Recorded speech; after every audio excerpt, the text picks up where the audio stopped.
Muri yeZimbabwe pane nyaya yaitika inosuruvadza chaizvo. Muri kuona vhidhiyo yaamai ava vari pamberi pedavo. Amai ava varobwa mutown muna Kwame, pana kona Kwame naJulius Nyerere.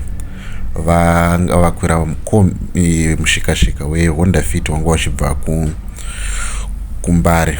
Vasvika mutown ndokubva vatorwa mari vachibva vaita zvekusandudzirwa vachibva vabudiswa panze. Saka muri kuona mai ava vari mupicture yenyu nawo tatozotaura navo tikavadzikamisa nekuti vanga vatoratidza kuti zvinhu zvaitika zvavavhiringa, asi zvinhu zvaitika muHarare inyatswanzwai vachitaura.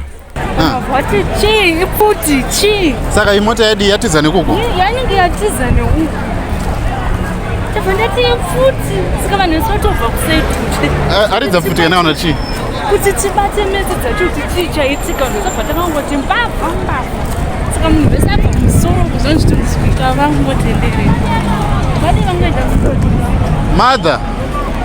Mother. Zika madikudzi.